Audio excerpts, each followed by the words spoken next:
We have been talking about what's been happening in Australia regarding anti-blackness and the growing hatred toward black people. And it's rare to hear white people, white Australians, actually exposing what goes on in Australia and the discrimination that black people face in Australia. You don't hear that a lot.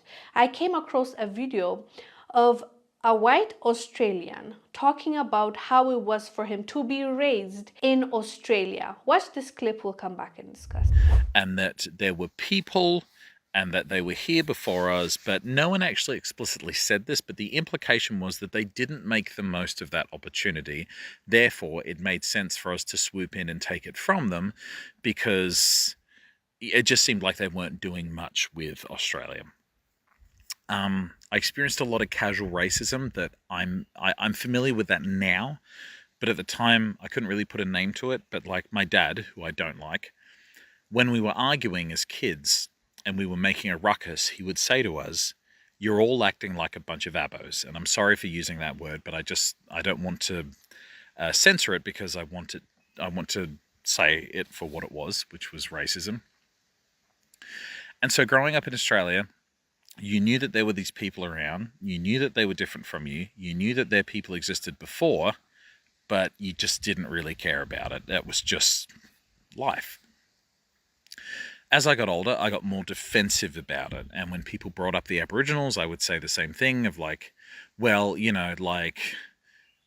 don't want our help, they're drunk, they're lazy, because that's what I was told growing up. And that's what you just learn to believe. It's unfortunate that these people raise their kids to become exactly like them. They nurture anti-blackness. They indoctrinate their kids to think that those people over there are less than you. So when the kids grow up, they are the same people as the parents that raised them, and they'll do the exact same thing to the next generation, and it goes on and on and on. At least this person is being honest, and he is offering information how his dad will indoctrinate him, how his dad will speak of the Aboriginal people and how they describe them as less than them, as people that basically are drunks and they don't really add to the society. And you hear this a lot.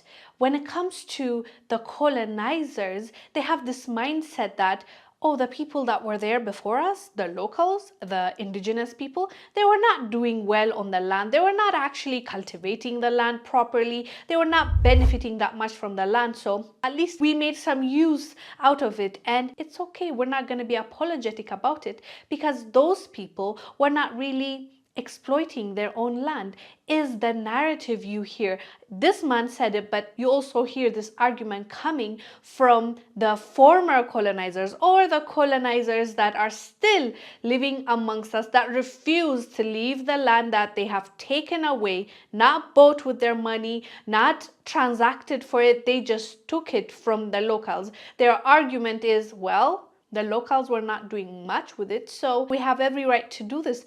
How does this justify what they've done? I don't know, but in their minds, it makes sense, and that's what they teach their kids, and their kids teach their kids, and that's how the cycle continues. It's very unfortunate that anti-blackness could at the very least be minimized by teaching your kids to be neutral, by really educating your kids that everyone is a human being, we're all equal. No one wants to do that. They really insist that the indigenous people that they took land from, the people that are living amongst them, if they're a different skin tone, they're inferior. And that continues to be the narrative, because that is all they teach their kids. And honestly, they are depriving their kids of being a full human being, a human being that cares, a human being that is sympathetic towards other people, a human being that cares about all races. They rather care for animals than a different race, than black people. It's just so bizarre. And they believe that they are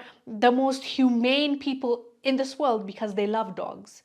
Anyways, fam, let us know down below what your thoughts are about what this man said when it comes to how they are educated when they're young on the people that they're living with and how they are made to feel superior than others.